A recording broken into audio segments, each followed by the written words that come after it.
Welcome back. It's now time to turn things over to our chef, Chef Ulrich. This week, he's whipping up a chicken scallopini. Let's check it out. Today we're going to be working with a little bit of chicken. We're going to be using the boneless, skinless chicken, which is very popular these days. The thing that I hear from people is that they're all bit concerned about cooking chicken. You know, at what point do I cook the chicken so that it's completely done? At what point do I overcook the chicken? Well, by doing a scallopini chicken here, which means we're going to pound it a little bit thinner, you take a lot of that guesswork out from there, because the chicken will be thinner. When you put it in the pan, it's literally 2 minutes on each side till it gets a little bit golden brown, and that chicken is ready. I'm going to show you a quick way that we can pound the chicken nice and thin. Take a larger piece than you really need for your chicken. Put that chicken breast a little bit over to the side. When I fold that over, you want to give yourself a little bit of space both to the left and the right and the top of the bottom of the chicken. So that way, when you're pounding on that chicken, it has space to spread around between the plastic. So I'm going to take that and just start pounding the chicken a little bit thinner. There we go. We don't need much more than that. We've just pounded a little bit thinner, maybe about 1/4 of an inch or so. Let's season our chicken. A little bit of salt and pepper. There we go. Fresh cracked black pepper. There we go. A little bit of olive oil into our non-stick pan. And when you're doing this at home, cook the individual pieces in the pan. If you have a larger pan, certainly cook 2 of them at a time, but you really don't want to overcrowd your pan, because that reduces the heat that you have and you won't get that nice golden sear. We're going to get a little bit of color on there, and while that's cooking, we'll get the rest of our ingredients together here. What we have here today is some snap peas. I really enjoy these. These are a great element to have. They cook very quickly. They're going to add some crunch and some texture to your dish. We're just going to take the ends off, the top and tail them, and then we're going to cut them thin into nice little thin strips. You really don't want to put these in the pan for much more than maybe 2 to 3 minutes. They'll keep some of the snap, and also they're very, very healthy for you. Something that cooks at probably in about the same amount of time as the snap peas is some asparagus.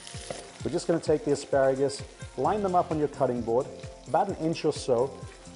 Take the asparagus tips off, and then maybe about 2 or 3 more incisions as you go along. Put my asparagus into the bowl here. Let's take a look and see how the chicken's coming along. There we go, just turn that off just a little bit more. You can see it's starting to come up nice and golden and brown. And literally, the time that it takes for that to happen, your chicken will be ready. So no chances of undercooking the chicken and upsetting any of your guests. All right, so what we'll do now in the meantime is take a look at the rest of our ingredients. We've got a little bit of chicken stock that I have here. A little bit of white wine here as well. Again, the rule with white wine, when you're working with white wine, it should be good enough that you can drink it. All right, so chicken is ready.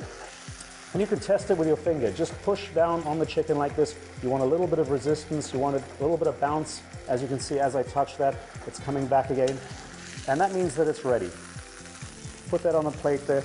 All right, so let's take some of our liquids here. A little bit of chicken stock into the pan. Turn that heat up just a little bit higher. There we go. A little bit of white wine. And you want the white wine to actually start cooking off. In other words, some of the alcohol has to start cooking off. And while that comes up to the boil, just take your spatula, go into your non-stick pan, and then slowly start to get all the little pieces of burnt chicken that are on the bottom of the pan. That's where the flavor is. At this point now we can add some of our vegetables, and I'll control what I have for the portion that I'm using. Put some of those snap pea in there. As I said, about 2 minutes, not much more than that. We want to keep some of the texture, we want to keep some of the crunch, and then some of the asparagus right in there as well. We'll season again at this point. A little bit of salt and pepper. And these are your base aromats, but we're going to throw in a few extra little aromats as well. What I'm going to do is I'm going to add a little bit of lemon zest to this. Rub the zester up against the side of the lemon. You can zest limes as well. This is going to give you a really nice, fresh taste. Give our pan a little bit of a toss here so that all the vegetables cook evenly. A little bit of mint here again as well. Just put that in there. And you want to put that in right at the end of your cooking process, because you don't want the mint to turn black, and you want to keep the flavor nice and fresh. A little bit of lemon juice there as well, just at the end. We're adding a little bit of acid into that. And then right at the end, we've got just a touch of butter. Don't need a lot, just a tiny little bit. That's probably about a 1/2 tablespoon. And we're just going to fold that into our liquid here. You can see the liquid has reduced by about half, which is about the consistency that we're looking for. There we go. The vegetables are cooked at this point. I'm just going to take my chicken breast, add that back in there again. This is just to reheat it again and make sure that the temperature on the chicken is up to the part that we would like. About 10-15 seconds in there just to get that hot. And then we're ready for the plater. Take your chicken breast, put that down onto the center of the plate, a little bit of the vegetables, stack that up on there, and then just let some of those pan juices go right over the chicken.